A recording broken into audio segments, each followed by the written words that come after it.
Suñu Presse à la présentation, Mam Anta Diamé. Bonjour, les quotidiens abordent la tournée économique qu'effectue le président de la République dans les régions de Kédougou, Kaffrine, Kaolack depuis lundi dernier. Le quotidien considère les infrastructures inaugurées lors de ses visites du chef de l'État comme des cadeaux d'adieu qu'il fait aux populations des régions bénéficiaires.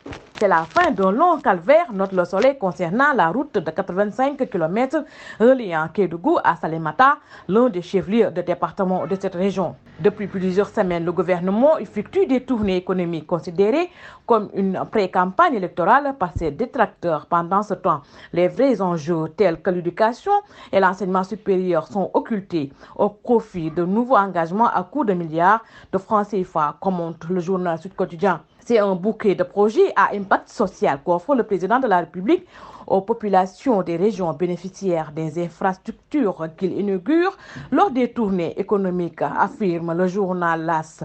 Vox Populi signale que Macky Sall lance de grands chantiers routiers à Kédougou. Il s'agit de la pose de la première pierre de plusieurs routes et d'une mosquée dans la commune chef-lieu de région. Ce qui se passe avec la SINA n'est pas rassurant, a déclaré à Besbi le jour l'opposant El Hadji Malick Ndiaye, parlant du remplacement des 12 membres de la Commission électorale nationale autonome par le président de la République Macky Sall. Benno Bokk Yakaar sur une mauvaise pente, titre Tribune, faisant état d'une intensification de la rébellion contre le choix de Macky Sall, qui fait d'Amadou Ba le candidat de la majorité présidentielle à l'élection présidentielle de février 2024. Walf Quotidien affirme qu'Amadou Ba divise ses camarades de parti, critiqué par certains de ses camarades de l'APR. Le candidat de la coalition Benno Bokk Yakaar peut compter sur Ismaïla Madior Fall, écrit le même journal, relayant une tribune dans laquelle le ministre des Affaires étrangères prend fait et cause pour le Premier ministre et candidat de la majorité présidentielle. Enquête semble se demander à quoi va servir le Front pour l'inclusivité et la transparence des élections créé par des partis d'opposition. Cette alliance découle d'une longue tradition de l'opposition sénégalaise qui, à la veille des élections, se regroupe pour faire contrepoids au régime en place, ajoute le journal.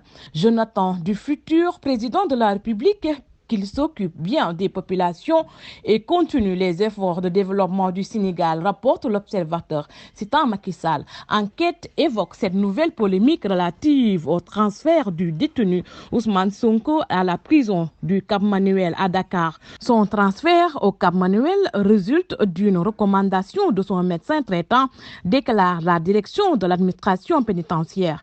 L'administration pénitentiaire et les autorités parasitent la détention de mon client, rapporte Enquête en citant Maître Siré Kiledorli, l'un des avocats de l'opposant. Le journal LAS a une revue sur la surexploitation des pêcheurs sénégalais. Plus de 100 000 pêcheurs réduits en esclavage, titre le journal. Le journal Echo titre en une divorce de l'ancien gardien de but des Lions du Sénégal, Tony Silva et Aïda Ba devant la Cour suprême. Sport football, toujours sans but en sélection nationale.